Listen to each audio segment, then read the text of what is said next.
up and downs that I don't see you, you don't see me, we don't meet each other. So today I just say, no, my guy, I forget you. Because you are one of the most big guys for Ghana guys where I know where they don't do successful. Where I don't see something they happen. They get plans. But when tell me the one thing they happen. Oh boy. Tell me, your experience from Ghana to this place, what brought you here? What actually brought me to South Africa? Yeah. I think, I don't know, but I've been looking for more opportunities to build myself better. And I don't know, I felt like Ghana is not giving me a lot of space to do more things that are in my mind.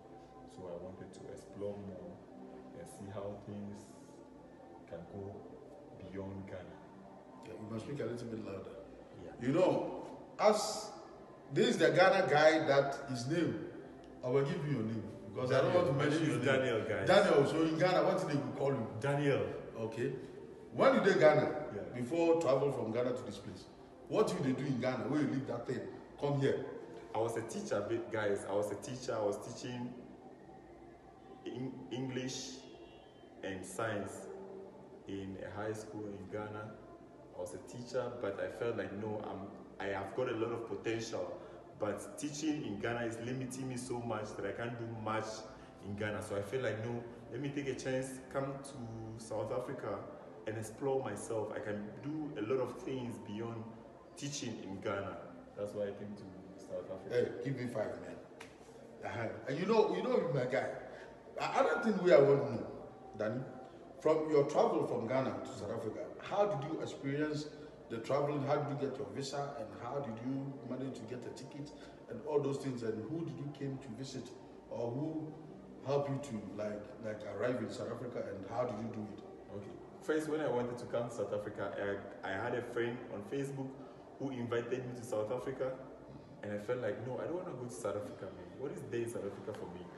But I said, okay, well, let me just give it a shot. At least I got an invite, right? So I applied for the passport, I got it. I applied for the visa, I got it. Then I decided to take a flight to South Africa.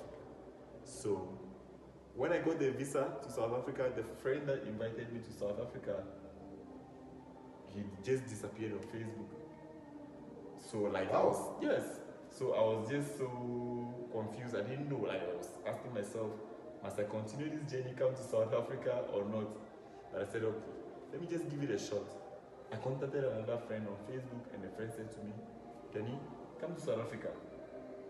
I'm willing to help you. You can stay with me until you are ready to establish yourself. So I came to South Africa. I met that friend. The friend has been very good and generous to me, and it's the beginning of my journey in South Africa. Okay, from home. Yeah. So as I know that you are His Grace school, that you have your own school, that he has his own school here in South Africa that is making a lot of money. As you see, this man is a big man. So he wants to know, when you get into this country, as a teacher that you are from Ghana, then you arrive in South Africa, I don't think, did you bring your degree? I brought my degree here with me. And then what were you doing here? I brought my degree here with me. I've been trying to get into the South African system of teaching, but I realized that it's more difficult than I thought. And I didn't have no connection, nobody to help me to get into the system here. So I started struggling a lot, and eventually, I don't know what happened. I ended up losing all my certificates. And then where do you arrive? When you get into Johannesburg or Tambo, the first place that you arrived, like to put your bag and start living, was where? Johannesburg. When I got to OR Tambo, I met some group of friends. Actually, the person that was coming to visit was still working that day. So she told me, Daniel, just hang around somewhere else. I'm going to finish work by 7:30 in the evening, and I will come fetch you. So I said, no, let me just hang around with a few friends. And the few friends that I got to hang around with that day, they took me to Johannesburg, and we were chilling the whole day until evening. So from there, that you just arrived in South Africa, a person who invited you to come has disappointed you, and then now you just a friend, you contact a friend, and the friend said you must come, then you came. So what did you start? How did you start life in South Africa here? Life was very hectic. It's not was hectic. It's always hectic for the first time people who come to South Africa and don't know anyone. It's very difficult. So when you come to South Africa, you must always know that you're gonna go through a lot of things from the beginning. Don't expect things to be easy and smooth for you, especially if you don't know anyone. For the people who know people here in South Africa, at least some of them have an easy way of life. But some of us, we never knew anyone. We don't have any friends in South Africa. We came looking for an opportunity and realized that it's more difficult than we thought it is out here. So which year did you arrive in this I've country? been here, I think, 2012. Wow. Yeah, June 2012. So what happened then? You got a plan to open your own school as a foreigner, that you came to a country which you don't know anybody, nothing happened, and you're on the street. How did you get the idea to open your own school? Okay, so basically I was trying to get a job in South Africa. I got a couple of jobs. I was working for many companies, and I could realize that no, the payment structure was not so favorable to me. So I decided to withdraw myself and start my own business, right? So I had a little bit of capital that I started doing my own small business. But I decided to say no. If I can put a lot of effort in my own stuff, it can bring a lot of results. So I first started an internet cafe. I've been running an internet cafe for like a year or two. Then I got the idea of opening a school, my first branch. Yes, so I started my first branch whilst I was running my internet cafe. Yes, so I opened a first branch and I had an internet cafe. So I was running both at the same time. Then I realized that I am having more passion for the school. So I decided to say no, I'm going to finally shut down the internet cafe and start a school business because it's where my passion is, and it's something that I've been doing for a long time back in Ghana. Okay. So what I can say is that this opportunity that you got here in this country, in South Africa, will you, if you're in Ghana right now, will you get that opportunity there in Ghana to do what you're doing right now? I think the opportunity in Ghana is it's difficult to break through the system, if I must put it that way. Because here in South Africa, they make things a little bit more easy. For us, where you know that for you to open a school, you need to have this document A, you need to have document B, document C, document D, document E. But while in Ghana, you don't even know where to start. You don't know who to contact. And the people who know how to run a school, they will never tell you how to go about it. But here, most of the things are on the internet, they are on the Department of Education website, and it makes life a little bit more easy for us. Okay. So now that you start the school is moving. What is your future plans for your school and your businesses and whatever that you do? Yeah. So my future plans for the school is I want to open a lot more branches, because I've seen that most of the schools in South Africa, some of them are underperforming. So I want to raise the standard of teaching in South Africa. I want to bring in the hard way of teaching and learning into the system here in South Africa, so that kids can learn more and do a lot more in education. Because I realize that some of these schools, once they've got a good number of children in the schools and stuff, they end up underperforming. Yes, but I want to raise a very high standard in this country, so that in all my schools and in all my branches, they will be able to do very well above standard, so that the performance in the matric exams will come very bright and colorful. That's what I intend to do with the educational system in South Africa. I think you have a good plan. But let me ask you this. As you are from Ghana, do you have any plans back home, if you got opportunity to go back home? What are your plans for Ghana? My plans, as you have a school here? my plans for Ghana is to bring the South African system of education back in Ghana, because I realized that in Ghana now we've got some of the UK schools that are running, like the Montessori schools that are from UK coming to Ghana running. I want to bring in the South African way of running education into Ghanaian economy and teach Ghanaians how we also do things in South Africa. Yeah, because like now the South African schools are introducing like the robotics and other things, like the robotics, swimming lessons, music lessons, and many other things, right? So I want to bring all those systems that going to school in Ghana is not about just waking up in the morning, going to the classroom, teacher teaches you, you learn, teacher use the cane to beat you. Yeah. That's not the only way of teaching children. Children have the opportunity to learn through music, they have the opportunity to do swimming lessons, they have the opportunity to do robotics, they have the opportunity to broaden their mind beyond the classroom so that they can be more confident in themselves.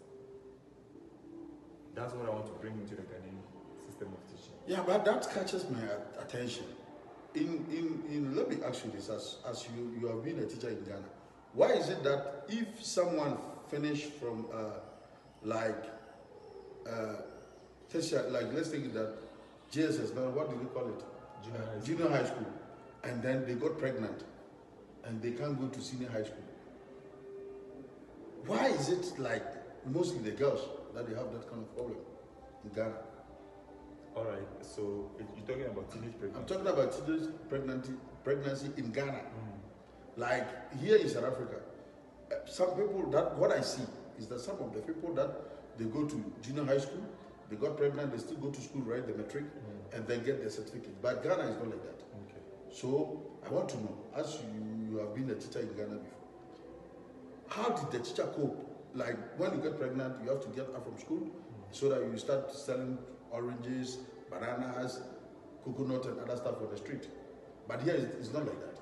So what advice do you have for these Ghanaians, teachers, and I'm talking about the what do you call the education, Ghana education?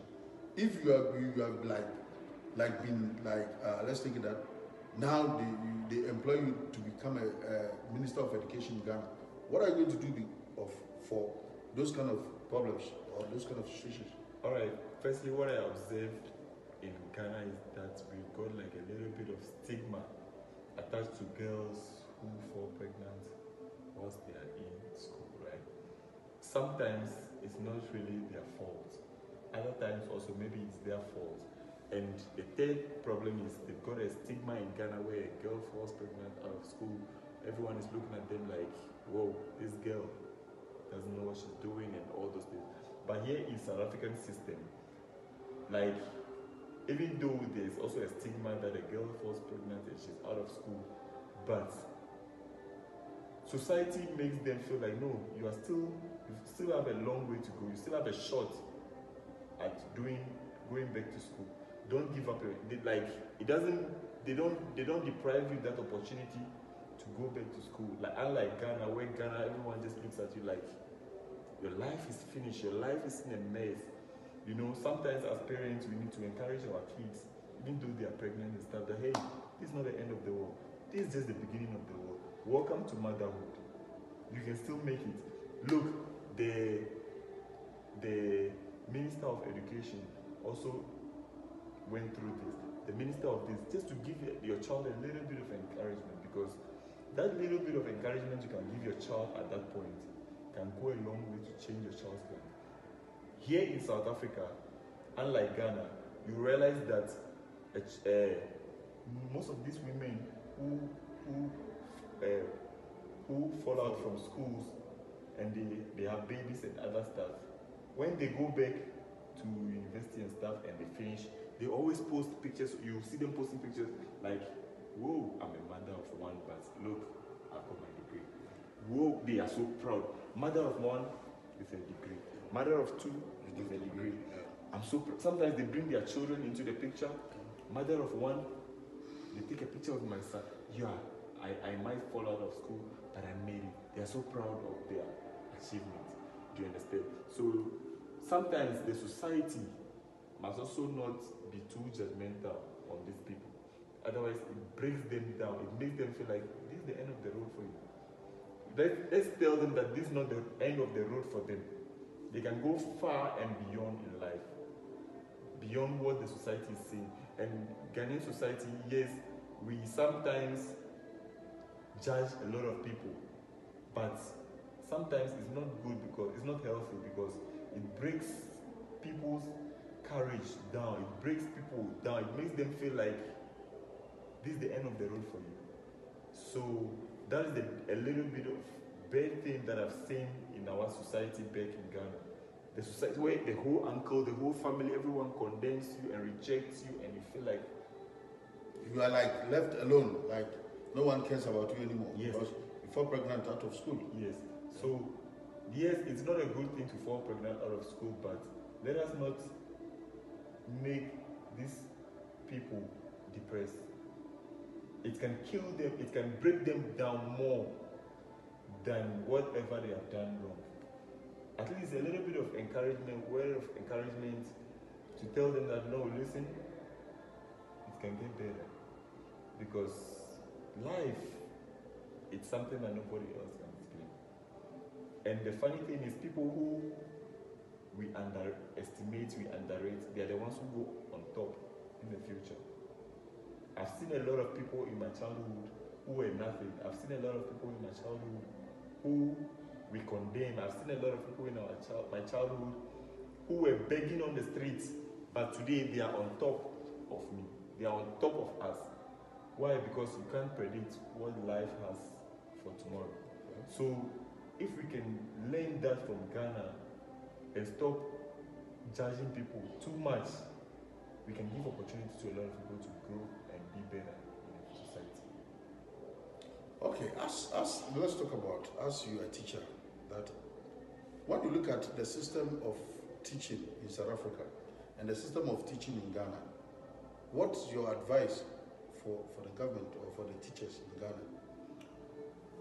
Okay, my advice for the teachers and the whole teaching board in Ghana is, I have realized that in Ghana we do a lot of, must I say, memorizing, and like we call it in Ghana chewing and pouring. Like chewing and pouring. That's what I've been doing. You call it Baba. What did Baba? So ever since I was born, it's only chewing and pouring I've been doing back in Ghana, and I've been using to pass my primary school exams, my high school, chewing and pouring, and just the way, chewing and pouring, that's all we do in Ghana. But here in South Africa, it's like we give the opportunity to the child to broaden their horizon, to broaden their mind. Where, I'm going to give an example, like in Ghana, when we give a homework to a child of like maybe, let's say maybe in English, write a story about yourself. The child goes home and writes a story about his nuclear family or his extended family and talks about himself. But here in South Africa, when a homework is given to a child, we give an opportunity to the child to do research, to research more about a content, where we tell the child that, hey, your research doesn't have to be only in your house when you're doing it tonight, but you can also go on the internet and look. So you see that most of these children in South Africa go online, look for more ideas about how to solve that particular problem. That's what they do here in South Africa. They give that opportunity to the child to look beyond the book, to find more deeper answers to the question. And it makes the child learn a lot more than what we know in Ghana. Like, example, in Ghana when they say, what is matter, right? The child says, no, matter is anything that has weight and occupies space. But when they ask a child here, I'm not saying it's a wrong definition here, but when the same question is thrown to a child here, he goes beyond to answering the question in another dimension. In another dimension, look for more ways of defining the theme and comes up with a better understanding of what matter is. So someone from South Africa here gets to have a better understanding of what matter is and presents the answer to the teacher. Whilst someone from Ghana just say, Kofi, don't you know the definition of matter? Matter is anything that has weight and lose weight. Yeah. Do you understand? Anything that has weight and occupies space, sorry. So, someone from Ghana has just a straight answer for matter. While someone from South Africa gets to understand the meaning of matter, gets to find different definitions of matter, put it together. Try to ask the parent, Daddy, what's matter? Get Daddy's point of view. Get what Mommy's point of view is. Get what everybody else is saying about matter. And get to read a little bit about matter before coming back to do the presentation. And the difference between a Ghanaian answer and a South African answer is the Ghanaian answer might be more accurate than a South African answer. But a Ghanaian answer cannot elaborate more about the matter. But a South African person can do more. Okay. As we are still doing our conversation, talking, and like there's something that I don't understand too. The teachers in Ghana, when they bring their certificate into this country, they have to upgrade it. Why is it like that? Because Ghana is Africa, South Africa is Africa. So why is it there's the difference between the certificate in Ghana and the certificate in South Africa? All right, so South African system of qualifying teachers, they want to make sure that the teachers from Ghana who are coming to South Africa are on the same page with the South African teachers here as well. I mean, the Ghanaian teachers from Ghana coming here, they must all be on the same page with the South African teachers. Unlike Ghana, where in Ghana, our system of teaching, any teacher that comes from outside, I don't know how we normally grade them, but some of the schools just take anybody who is a graduate and allow them to teach our kids. But here in South Africa, before you are allowed to be in a classroom, the system requires you to go through a system called SAQA registration, where you need your certificate to be linked to the South African way of teaching, where your certificate needs to be converted to the South African standard of teaching. Then the South African system gives you a unified certificate that shows you that you are on the same level with the South African system of certificate. So it's called SAQA registration. They give you that certificate. Once you bring your certificate in, they judge it and they credit you, they check everything. Then they make you a SAQA registration teacher. Once you have that certificate, you are qualified enough to teach in South Africa. So does it mean that our certificate doesn't work, or it doesn't carry any power? It doesn't have any strength, or what is it? Because if I'm from Ghana, I want to work in South Africa, then I have to upgrade my certificate. Means that our certificate is like useless.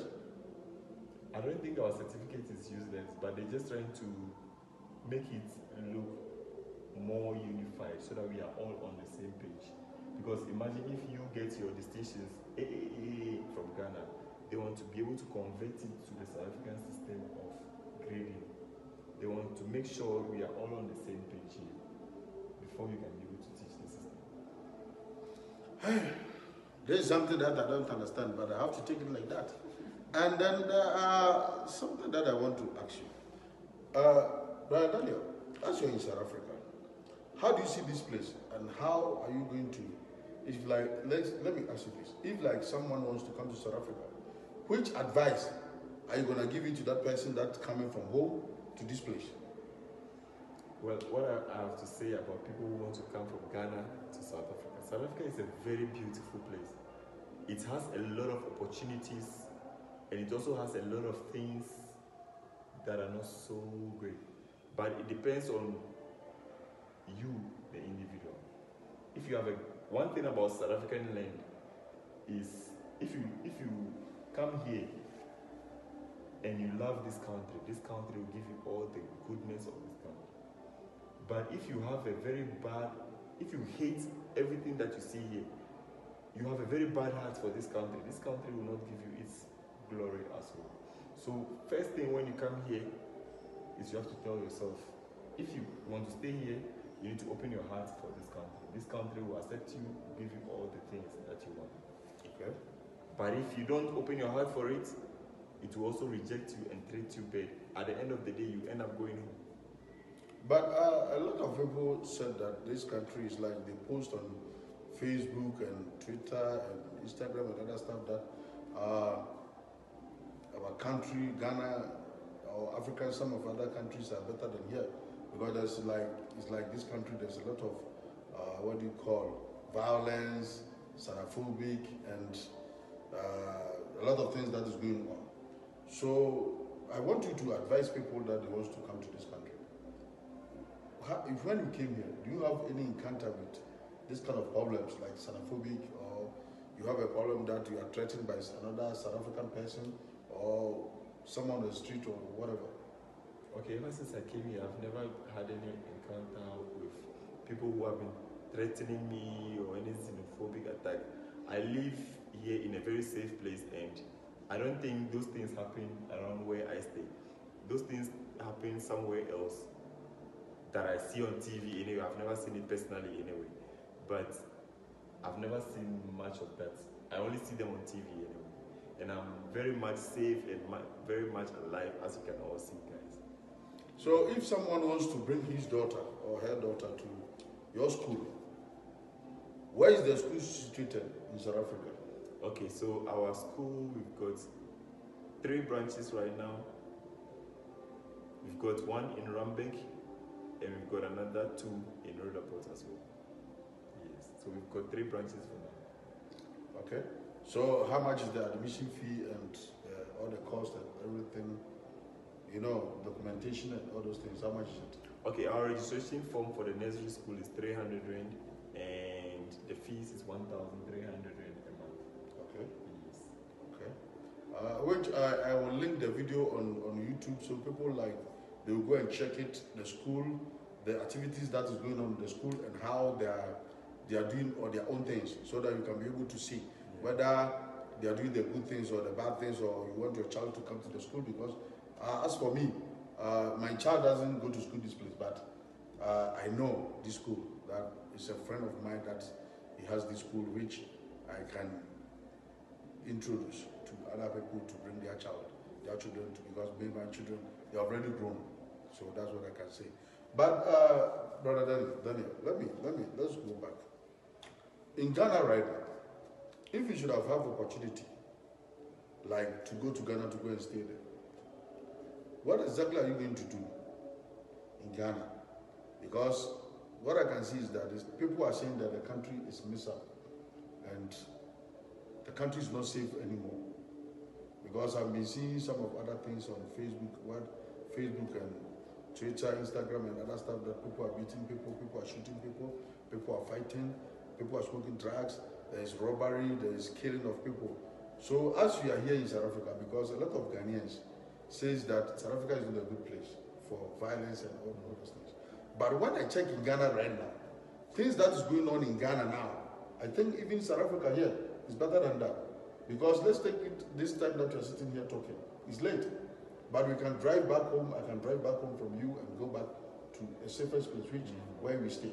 So now in Ghana, let's go to Ghana right now. The way this country, what I'm seeing right now, like we don't have any safest place that you can say that I'm going to this place or I'm going to that place, or I'm secure when I'm in this place. But a lot of things are going on, which you park your car, you come back, they remove your doors lock is not there. You find your window, your driving side mirror is out. Your window is broken. They open your car, they take your laptop, clothes, and other stuff. So now, let's take that you got the opportunity to go to Ghana right now. Will you be able to advise or to stay there? Like the way we have freedom in this country, can we do that? Okay, so what I can do when I go back to Ghana is, maybe if I see all those things, like you say, I've not seen it yet now. But if I happen to go to Ghana and I see all those things, I'll try to do my best even if I can do like maybe a 1% change in the economy, or I am somebody who likes to problem solve. I am somebody who likes to go to a place and look at all the faults in the area, or find all the faults in the neighborhood, or find all the faults wherever I am, and see how best I can do to improve upon the lifestyle of the people around them. Yeah, so that's one of the things about me. Like when I came to South Africa here, when I came to like Randburg here, for me to open a school in a neighborhood, like this present branch we are right now, there is, when I came to this neighborhood, I realized that there was a school here, right? And in that school, it was a nursery school with a lot of kids there. I spoke to the neighbors. How do you see this school? They said to me, this school, they are crowded. This school, the kids are not in separate classrooms. This school, the kids are not taken care of properly. This school, they don't give them enough food. Some of the kids are falling sick. This school doesn't have enough teachers to look after the kids. So I said, okay, these are 5 problems from this school. And I also went around some of the schools here, and I realized that some of these people are just taking money from these parents. They are not doing their job. They are not teaching these kids. It's like they are just babysitting other people's kids, and they don't care about them because they are making a lot of money, and they don't care about the kids anymore. All they are interested in is just the money.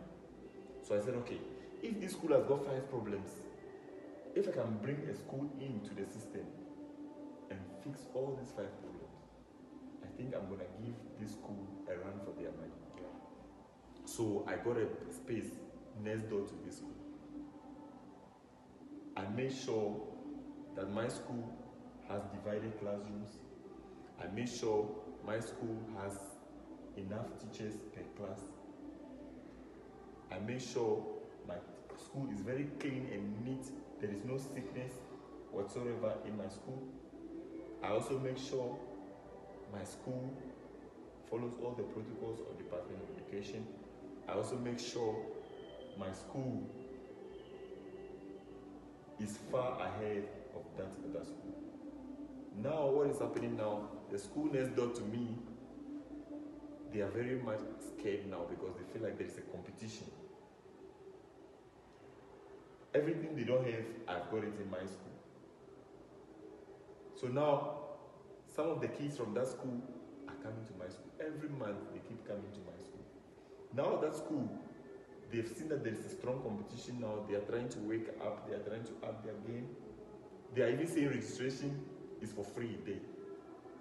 They even give discount, half price to parents there. Because they are losing a lot of children there. Why do you have to lose children in your school if you know the right thing to do? Why don't you do it from the beginning? Do you have to wait for another school to come in before you do the right thing? Oh, you're right. Yeah. So some of these schools, they need a run for their money. We are on Joyce Peterson TV that we have an interview with Brother Daniel, which is one of the best businessmen. As he's a teacher from Ghana, and he came to South Africa to open a school so that he can be able to help South African children. And we are here to visit him so that he give us a lot of experience on the schools, how they are running the schools. Especially, we are talking about the crèche up until grade 1, how people like run it in their own way. So he's giving us the experience that he has. So this is Joyce Peterson TV. Please subscribe and like the page and share. So, Brother Daniel, now that your school is like #1 school around this place, what are you intend to do in future to get up until grade 12, or what do you want? What are you planning for? Yes, for now, the nursery schools, our nursery schools are doing very well here, and actually the parents are the ones saying, guys, the way you teaching our kids, we want to spend the rest of our lives, we want to spend the rest of our time of our children with you. if you are ready to open a primary school, we are willing to put our kids in your school because the quality that you're giving our kids is too much. We've not seen that kind of standard. Our kids are overperforming even in the house. We've seen a lot of change in our children, and we don't know what kind of a nursery school is this. This is the first time we've seen a nursery school like this in South Africa. We've taken our children to other schools, but we've never seen anything like this. We've never seen anything like this, where we have a diversity of activities running in. Kids are performing, nursery school kids solving mathematics problems, school kids reading, nursery school kids doing a lot of activities, and they are very much smart. They can identify a lot of things, and the grammar is on point. The writing is on point. Imagine nursery school kids solving mathematics questions before they go to grade 1. It's a lot of great stuff that we're doing for them. We do a lot of activities. We take them on the field trips where they go to the zoo, they go to iJam, they go to many places. They have a lot of fun, but they also learn a lot. We give our school kids homework, Mondays to Fridays. They go home, they still do a lot of work. They come to school, they do a lot of work. We also incorporate a little bit of Bible studies, where we teach them about the Bible and prayer, and it's also very beautiful because we want to bring them closer to God. And these kids, when they go home, they pray before they eat. They pray before they start learning in class. When they go home, before they eat, they tell their mommy, "Mommy, can we pray before we eat?" Before they sleep, "Mommy, can we pray before we sleep?" And it's very beautiful what you do with these children. What we've been seeing from TikTok, that school children like grade 12 and the other grades, that they are bringing guns to school to shoot people, and they're stabbing and all these things. What advice are you going to give to those kind of children? Because it's like people are learning this from other schools, which you can hear from the news that they said a school child stabbed a teacher or stab a school in his classmate or whatever. So what advice do you have for them? Okay, the advice I have for those people is that, like I'm saying, our school, we focus more on the foundation, where we teach them about the Bible. We try to teach them more about Jesus Christ. We try to take their minds off those guns, those violence, and try to teach them more about love, loving your neighbor. We try to teach them more about peace. We try to teach them more about God. We try to teach them more about the Bible. We try to teach them more about prayer. We try to teach them more about forgiveness. We try to teach them more about, this is a sin, this is not a sin. We try to teach them more about saying, "I'm sorry, I am not sorry." We try to teach them more about, when you hit a friend, you go to the naughty corner. Okay? There's punishment for all those things. So they know the do's and the don'ts of the school. We also try to teach them a little bit of moral. You realize that those kids who carry all those gun things, they spend most of their time at the wrong places in their childhood. That's why we're trying to focus more on the foundation of the child. If we can build a strong foundation for these kids, I think we're going to have a very good future for these kids. And you will never see anything like guns and all those things in our school, because we're going to be teaching them about prayers and everything about the Bible. They will know that carrying a gun is not a good thing. We thank God for that. But what do you tell the foreign parent who wants to bring their children, and South African citizens who wants to bring their children to your school? All right, so what I want to tell the foreign parents and the South African parents who want to bring their kids to my school is that this place is a common ground. It doesn't care about, we don't really care about your nationality, but we want to raise disciplined children, we want to raise God-fearing children, we want to raise children who are here to be educated.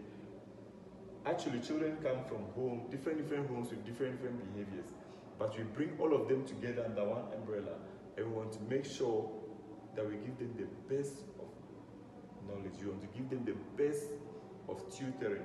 We want to give them the best of behavior. They come here with different behaviors. Some of them are rough, some of them are soft, some of them are everything. But we monitor them and we want to make sure they are all unified under one umbrella. We want to make sure that we teach them our norms, our do's and our don'ts in our school, so that they will all have the same standard. Anyone who comes here with a funny behavior, we try to fix it. Some of the kids see their parents smoking at home. They come here, maybe they want to copy that, we fix them immediately. Some of the parents swear in front of their kids at home, which is a very bad thing for the parents to do. But it's a good thing for us, because once you swear in front of your kids bring it to school. And sometimes they swear. It's not a good thing to swear in front of your kids. But sometimes we can't control parents who swear in front of their kids. So once your kids bring it to school, we let them know that, hey, we don't swear in this school. And who is teaching you this swearing, by the way? Because we don't swear in this school, then we go back to the parents and say, you see your child is swearing in our school. Can you try to control your behavior at home? Some parents are violent at home, their kids try to bring it in here, and we try to fix it as well. So foreign parents and South African parents, you are all welcome to bring your kids to our school.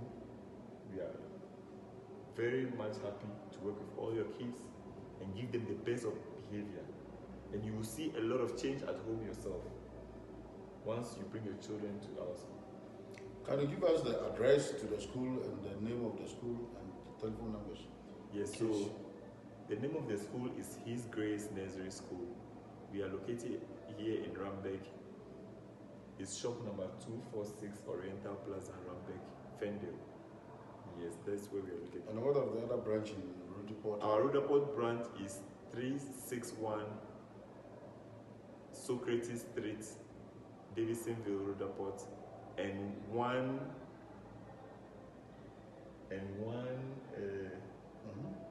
I don't know the address. Okay, so it's 30. The other one is 30 Van Wyk Street, Rudaport as well. Okay. Yes. And the school phone number? The school phone number is 065 230 539.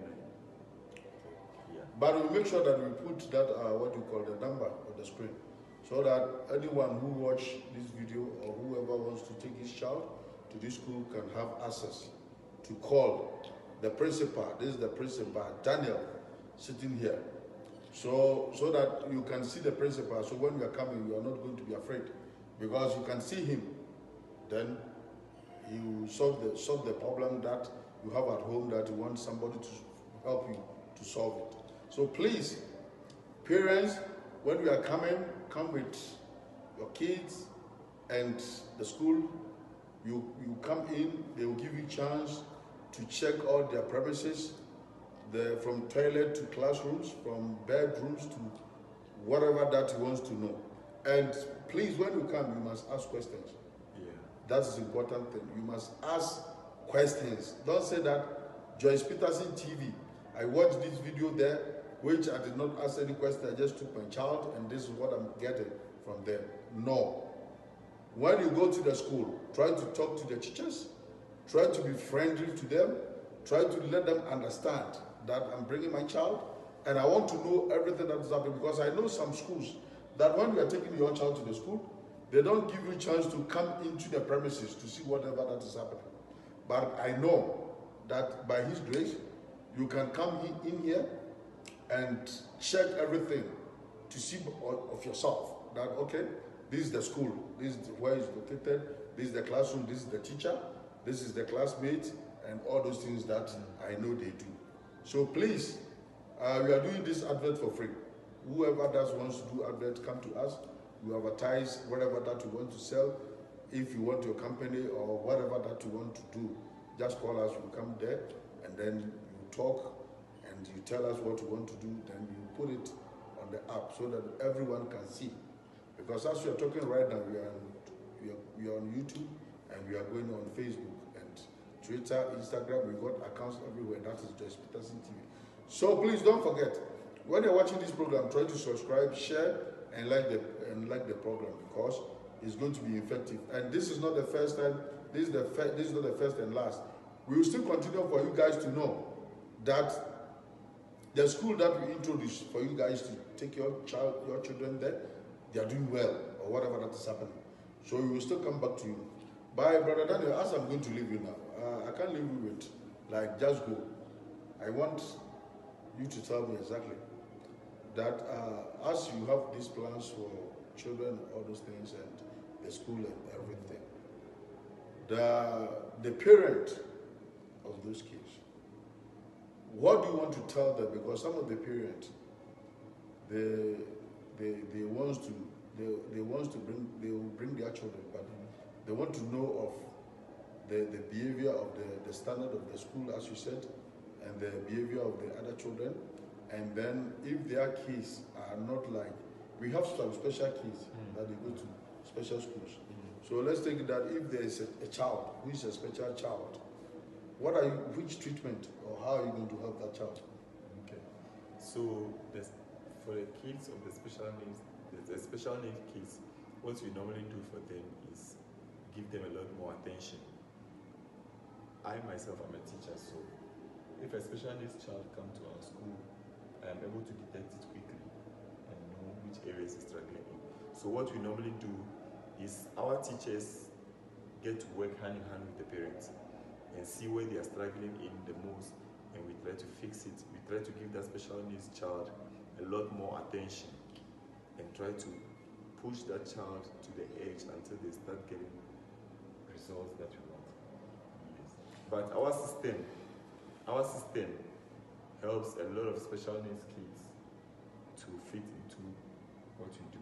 Eventually they pick up because we do a lot of teaching, we do a lot of learning, we do a lot of singing, we do a lot of activities that these special needs kids, once they see other kids doing it also, they want to fall in place, they want to replicate everything these kids are doing, and it's beautiful. So we the teachers also, we step back, we look at the child and see how they are performing or how they are trying to pick up with other kids. But if we see they are struggling a little bit, we try to come in and help that special needs child as well. Okay, so ladies and gentlemen, please, that is very important to me, because I know here in South Africa, the special kids, they are very important in every school that they go. But back to our country, Ghana, these are some of the things that the government doesn't want to look after it. They don't want to know. So which advice do you give it to the Ghana government that special kids, like here in South Africa, what that the country respect, first is women, second is children, thirdly is the special kids or disability or all those things. But in our country, it doesn't work like that. So what advice are you going to give it to them? Because the teachers, people that they want to open their own schools and they want to, educate other people, what advice do you have for them? Okay, so the advice I have for the government in Ghana and the educational system in Ghana is they need to create a system where special needs kids can also be able to fit into the system in the country. Like here in South Africa, like the buildings, they make sure that special needs kids, some of them that are sitting in like wheelchairs, they can also be able to have access to the building. It's not only kids who are walking very fast. Special needs kids are also able to have access to all the facility or the books and everything as well. I remember very well back in Ghana, we used to look at the special needs kids like they are not so important. This is Abosumba. Yes, but it doesn't have to be like that. Special needs kids are very important because they can also contribute to a lot of production of the economy if we can give them a chance to be part of our economy. Let us not reject them. Let us not see them as nothing. Let us focus on helping them as well, because they can also help in the production of the economy as well. Okay, another thing I want to say about the South African system compared to Ghana. Here in South Africa, every company is expected to hire at least maybe 3%, 4% of special needs kids who are looking for jobs. So you see that all the companies here in South Africa, they try to meet that kind of criteria. Otherwise, the government is going to come after you. So you realize that all the companies here, they try to hire at least 3% or 4% of special need kids just to meet that criteria. So you realize that most of the special need kids here, they are not so unemployed compared to Ghana. Like begging and all those things on the street? So in Ghana, the special need kids, they are the ones who beg for food, beg for bread and stuff. But here in South Africa, the criteria for most of the private companies is you need to have at least 5 special need kids in your company. Someone who is handicapped or whatever. But as long as they can be able to do that, hire them, give them a job opportunity. So by that, you realize that there's not a lot of street people begging for food or handicapped people staying at home doing nothing. So we need to have a structure in place where these people can also fit into the society. Hey brother, you have educated us in a lot of things, because in our country, that Ghana, we have a lot of like shortage of things that we do. Like here in South Africa, we have buses that takes these special kids and then the disability people, like maybe you are using a wheelchair, or maybe you are walking with a crutches and all those things. They have buses. They have a way to get you into buses, which if you don't have anybody to help you, you can still go and take your bus and go whatever that you want to go to. And then the other things is that if like you are blind, there's people that they have been trained with dogs and all those things. You can be able to travel from a place to another place, which no one is directing you go left or go right. But in our country, there in Ghana, it's like the government doesn't care about anybody, whether you are blind or you are a special kid or you are disability or whatever. Even I don't know whether they are giving this disability, what do you call, benefit or whatever. I'm not sure. But when you travel, our leaders like to travel a lot, but they don't learn. That's my problem. They don't learn because they say travel and see. When you travel, you see, so that you can learn.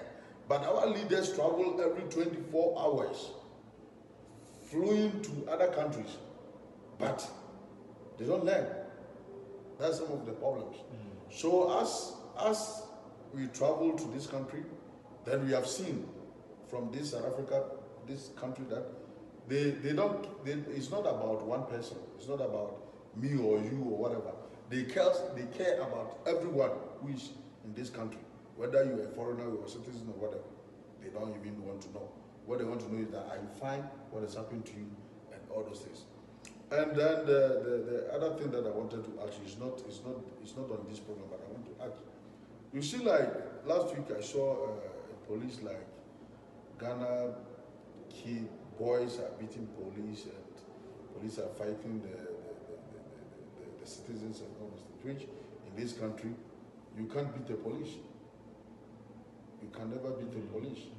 You can't beat a policeman in uniform. But this is what I saw in Ghana, that people are busy beating policemen, which is abuse. That if in here in South Africa law, it's abuse. But in Ghana, the people were taking pictures, videos, they were laughing. You see?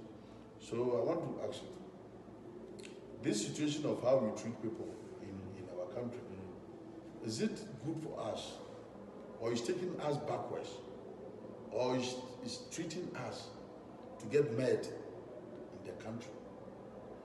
What are we telling the foreigners that they want to visit in our country? That our country is not safe, or we are violent people, or we call ourselves Christians, which I don't see any Christians that we are.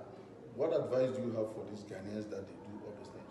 All right, first of all, I want to say that as Ghanaians, we like to copy things from the internet. We like to copy things, violent things that we see on TV, that we see from America, that we see from South Africa, that we see people revolving against the police and all those things.